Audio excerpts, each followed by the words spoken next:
Hey guys, Billy Davidson here with Davidson Pressure Washing and Painting. Thanks for joining us in this video today.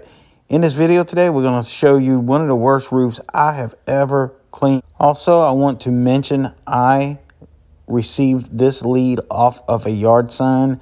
We have a very specific way that we do our yard signs that keep us really busy. If you want to learn more about our yard sign strategy, please check out the link in the description. Also, I'll pin a comment.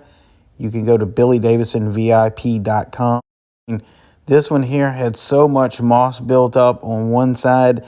This is probably the thickest moss I've seen. I've seen it on other roofs where it had more coverage than this, but never one exactly this thick. I don't know what was going on.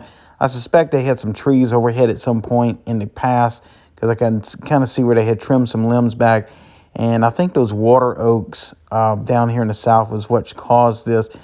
As you see here, this is before we done anything. We just climbed up on the roof and taken some pictures of it and some video. You see some of this growth on it is so thick. It's like was thicker than like a baseball in some spots. It was just big giant balls of it.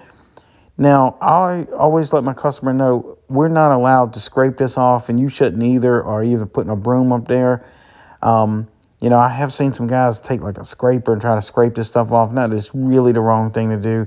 I let my customer know we're going to treat it with our sodium hypochlorite solution, and it's going to fall off within a few days or a couple weeks, depending on how much rainfall we get. I let them know that upfront in writing. It was actually through a text, so I'm going to save that text for a few weeks until I go back and get an after picture because it was just so bad. So what I did, normally we treat our shingle roof with about a 5% sodium hypochlorite, but I elected to bump my mix up to around that 7% just to go ahead and pre-treat these really bad spots before we started spraying the remainder of the roof with a 5 or 6%.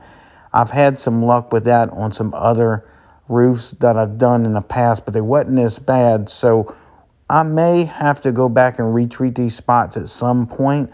I doubt it, but I left that option open with my customer. I told him we'd be coming back in a couple weeks to check on it just because we didn't want to try to remove this stuff manually, with some type of mechanical action like a broom or a scraper. That is really the wrong thing to do.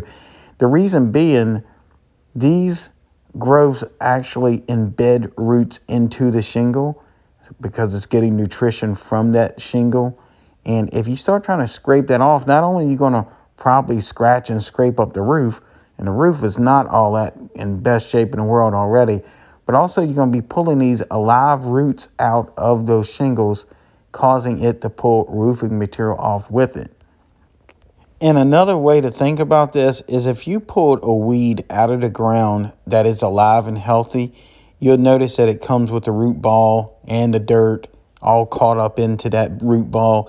And that is basically what happened here. So we definitely want to kill that moss and mold and mildew and that plant life, and then just let Mother Nature wash it down. The gravity will help roll it down too as well.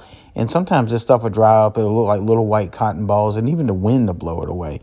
So be patient, give it some time. But also you have to, under all circumstances, let your customer know that this is going to be the process. This is the industry standard, that you don't get up there and scrape this stuff off and then further damage their roof than it is. So think about that whenever you see these. Now, if you have a couple little small cotton ball spots up there, usually that's not enough to make a big mention over it. But when you got this amount of coverage and this amount of buildup of this stuff up here, you have to bring that up to the customer. Otherwise, they're not going to be happy with it the day that you leave. So we basically not lowering their expectations, but letting them know that we're going to have great results, but it is going to be a little bit of time that has to pass by before those results manifest. And something else you want to think about when doing these heavily covered roofs like this is you will use more sodium hypochlorite than you would if the stuff was not there. Also, it's going to be a little bit more time there on the job site, especially if you're pre-treating and then hitting those spots again right before you leave just to make sure you got good coverage on it. So think about that. Usually the price is significantly higher than if it had no coverage of this moss at all. We also had a walk up. The next door neighbor actually came out a little bit curious of what we were doing. Her roof does need to be cleaned. It did not have this heavy moss on it. I'm going to show you a clip here in a second. So she was unsure about what kind of results we would do. So I offered a spot test for her. We did the little spot test. I elected to do the spot test sort of kind of in the rear of the home just in case she didn't had the funds or couldn't afford it. I didn't want that spot just blaring out at the street side. So this is the back rear corner. Me and Apex just shot a little bit sodium hypochlorite up there, a little 5% up there, and it came out really good. She's seen it, she liked it, and she's booked for next week. So please subscribe if you want to see the neighbor's walk-up roof next week when we do it. And also, we're going to go over some pricing in that video because that roof has a couple other circumstances that are a little bit different that I would like to bring to YouTube and show you guys. So anyway, guys, I'm Billy Davidson here with Davidson Pressure Washing Painting. Please like, subscribe, and comment below if you've ever seen a roof this bad, and I hope to see you in the next video.